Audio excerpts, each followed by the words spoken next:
You can always tell how scared the demonstrator is by how much the flame shakes.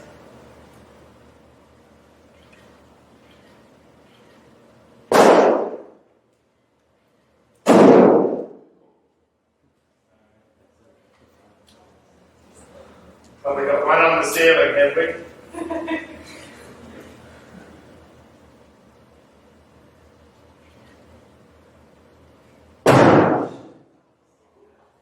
Not much hydrogen there.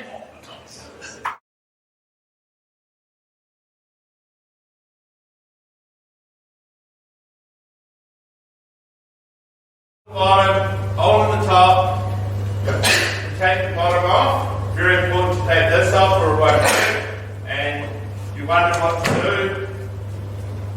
It's going to go up in the air. So I'm going to put a blast shield around it to make the innocent and one for the old codger. And never be afraid to use a blast shield. You know, if your lab mate's telling you whether it doesn't matter. Okay, we're going to take the plasticine off. Spread the weight already. Yeah. And then take it off, hit the lights, and get out of Dodge.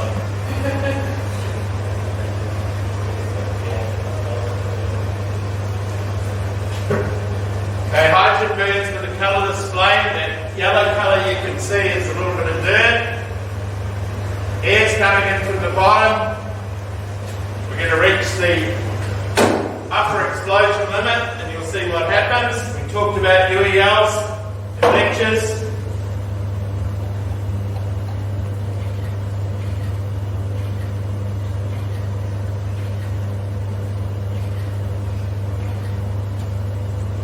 Sometimes it doesn't go down, in which case I get very scared to go up to it. You don't take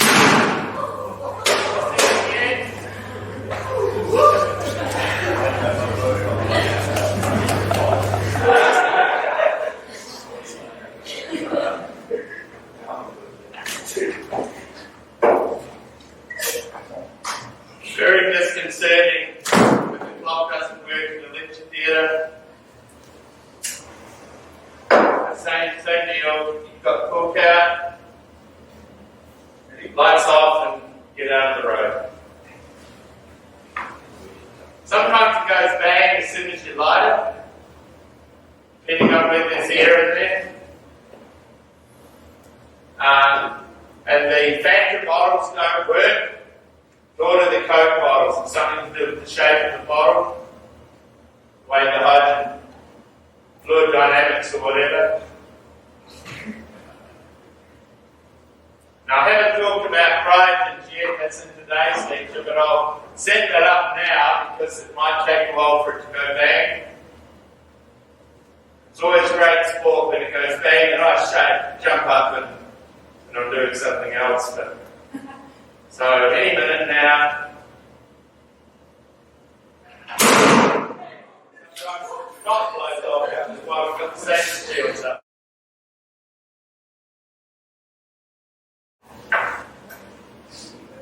So I've got this high-tech device here with a small funnel at the bottom, puffer, and a tea light. And I'm going to put the Lycopodium in there, in the funnel, and then I'm going to puff the puffer. I've got one dot. Going down the funnel.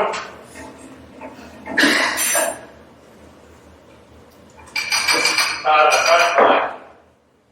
And then get a light, tea light, put it in there.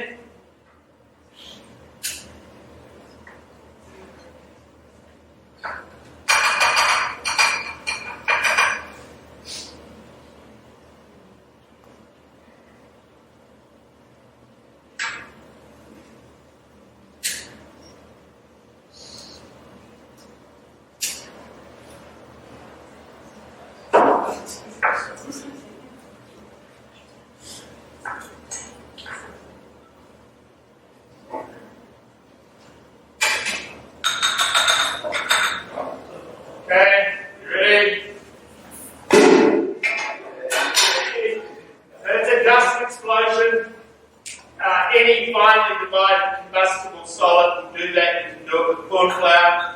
Many flour mills are no longer here because of that. In terms of division, we can. Where's the steel ball? I think it's on the thing there. So you know you can oxidize iron.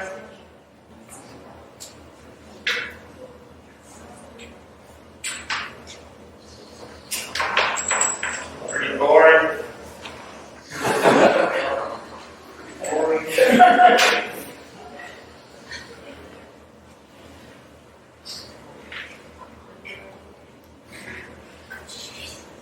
Actually, that didn't need a video. And faster it burns. So that was dropped into pure oxygen.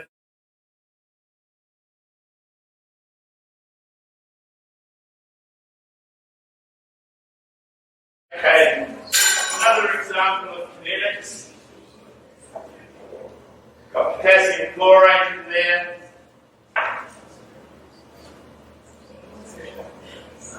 Go this way. So people are often worried about the colours of flames. Can you get different coloured flames?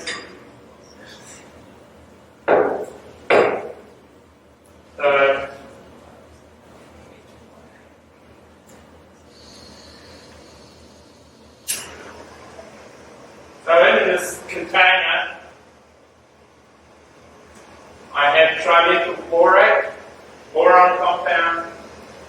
It's made by reacting methanol, sulfuric acid, and sodium borate, boric acid.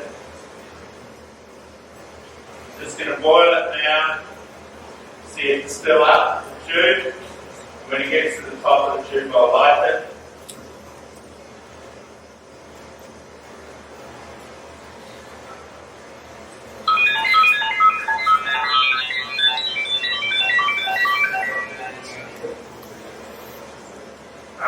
It's not very toxic, so don't worry about breathing it.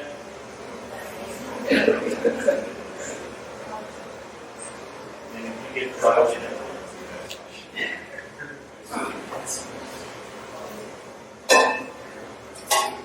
See where the liquid is up the tube. Maybe get the glass. Where's that? Can the camera capture the... How's the time? Might be a bit difficult. 20 past. Let me get the light.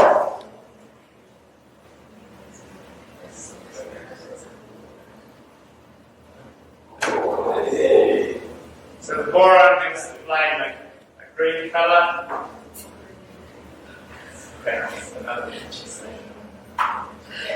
Do that cool down now. We'll have more examples of flame colours in a minute. In the meantime, we might have multiple chlorine. We must start high. This is probably too much to do. Start high and move down. Get the second shift up. We're going to see what happens when we put a gummy bear into molten potassium chlorate.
I need one underneath.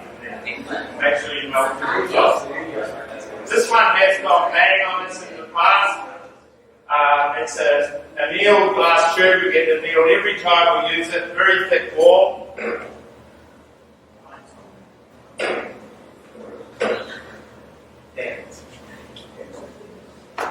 It's a classic thing with accidents. They always happen when you hurry.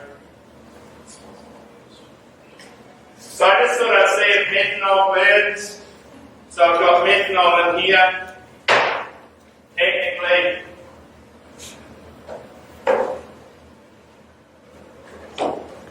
methanol is toxic, as you know. I have read the MSDS sheet to make sure I'm wearing the right gloves.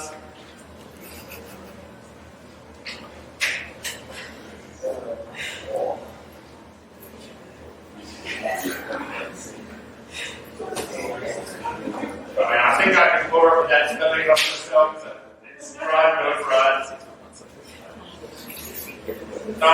From experience and experimentation, I've found 30 mils is a good amount, so.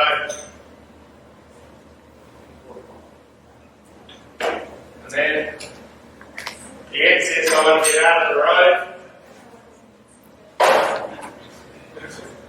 And I've got the special device here. And I'm just going to make a mixture of air and methanol vapor.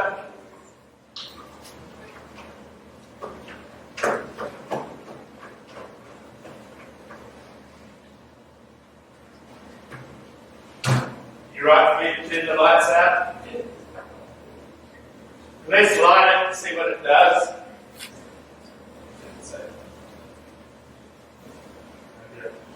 Light it.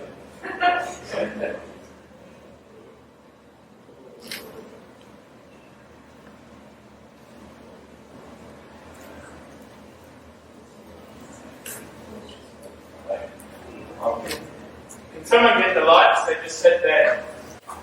Thanks, Lawson. So what we're going to do is just see if it burns.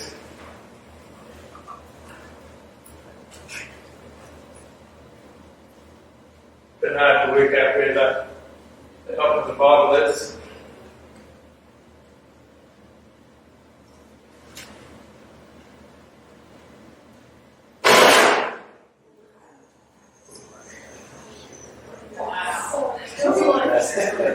So if that was 20 LEL, that could have gone back, rather than just be impressive.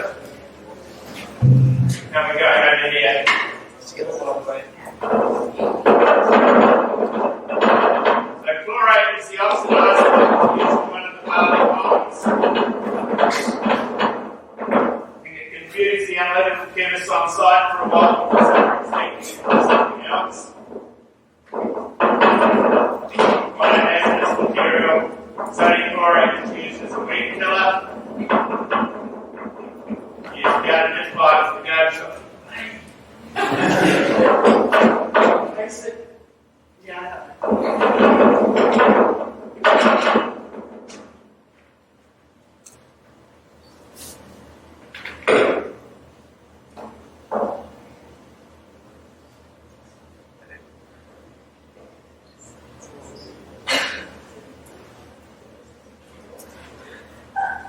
So that's molten. I'm taking the gloves off because I'd rather have burnt hands and burnt plastic on them. Somewhere I've got a gummy bear. I don't think a gummy bear.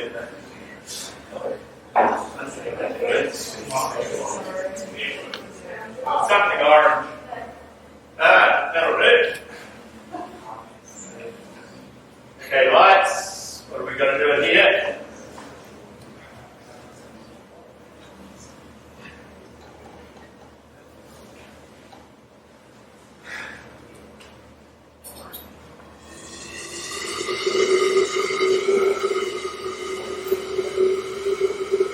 See the quite a violent reaction.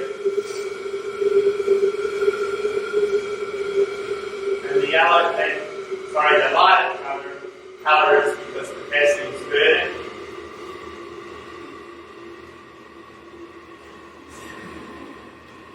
I'm just going to let that cool down for a minute before I try and move it. So we can come over to the fume cupboard.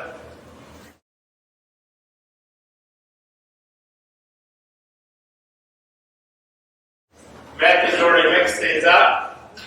So we've got potassium chlorate and sugar, just the same as we had. I don't know the order, just to make it interesting. One of them has just got potassium chlorate and sugar, so it should burn with a violet flame. One of them has sodium nitrate in it, so it should burn yellow. One of them has strontium nitrate, so it should burn red. One of them has barium nitrate. Now we're mixing them like this, we're just swishing them around so we don't cause a spark. To ignite it, I'm going to have fun and use sulfuric acid. I could just use a match, but it seems boring. So again, I'm putting on my glove because I've read the MSD sheet.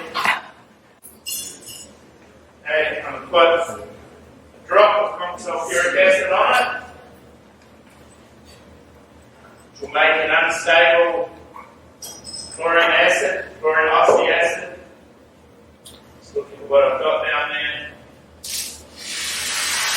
I think it's got no methyl nitrate in it. It's got that sodium, that barium, and that sulfur.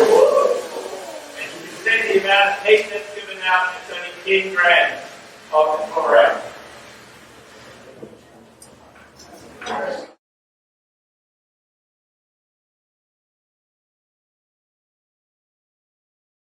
Okay, this one went off on me in a nasty way last time I did it. It caught fire in my hands. So I'm going to come the gloves again. So you get slightly poisoned and burnt hands. This is ammonium nitrate, which is explosive, particular reagents. It's a strong oxidizing agent. But it does need to be detonated. That's a lot of things.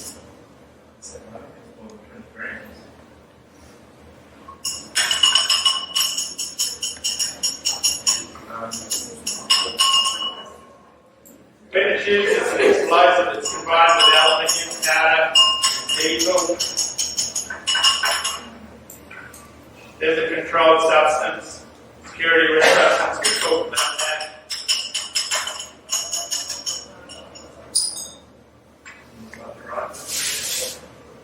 Okay, add some zinc dust, add some barium nitrate so it burns green, add some ammonium chloride so there's a bit of smoke. As I say, this caught fire on me last time I did it, so I'm watching it. If it starts smoking, I'm running it. Okay, and the name of this demonstration is 5 weeks lit with ice. One of the big issues with when you have a chemical mixture that you might need a source of ignition. I don't have ice, I've got water.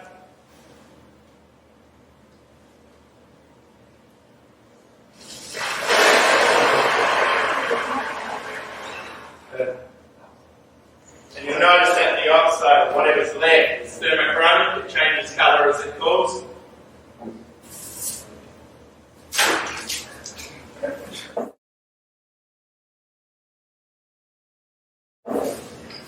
The next one sometimes takes a few minutes to go, but might have to encourage it as the time goes.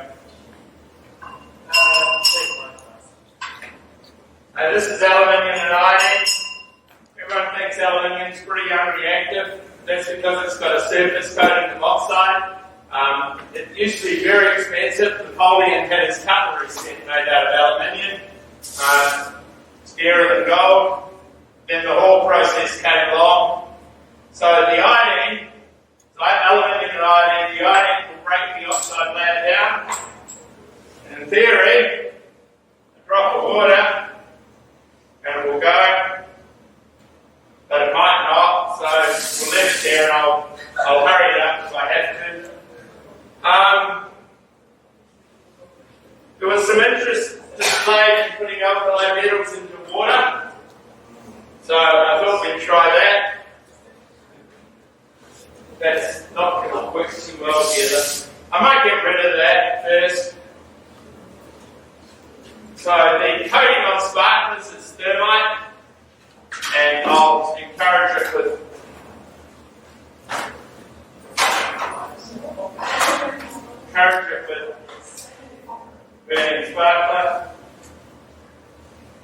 And we'll see a bigger scale thermite in a bit.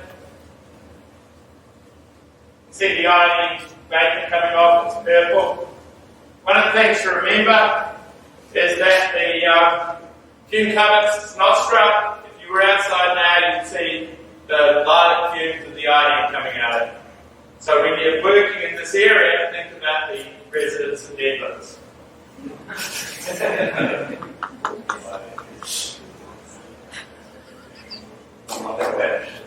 Burn it for a minute.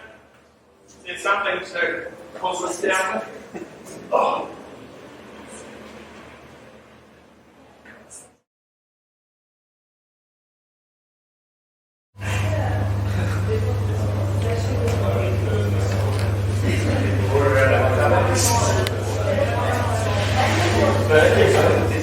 This reaction used to be It's looking very bright. used together.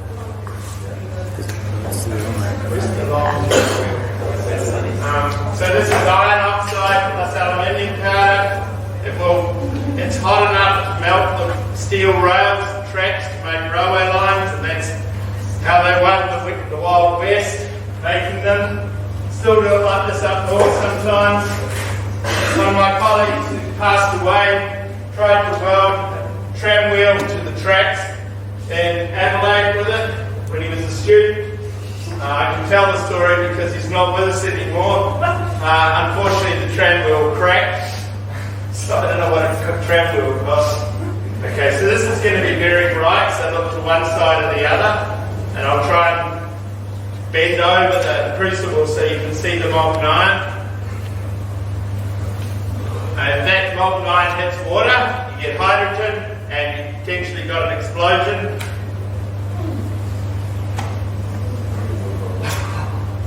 So this is the same coating that's on a sparkler, except I've got 100 grams of it, and added a bit of magnesium to make it go a bit better. So look to one side or the other.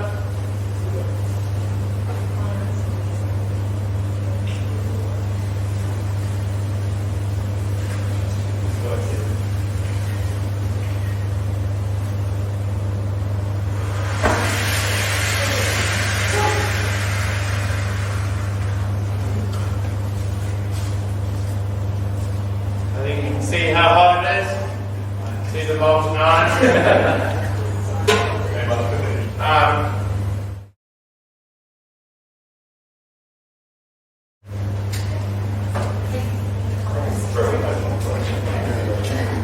So, concentrated hydrogen peroxide. This is an old bottle, so there is a bit of a risk that it won't work. If the concentration is by the number of volumes of oxygen that's released. This is 100 volume. So 1 litre will release 100 litres of oxygen. And you can see it's pretty boring, right? So let's add a catalyst. We're going to put some potassium iodide in there.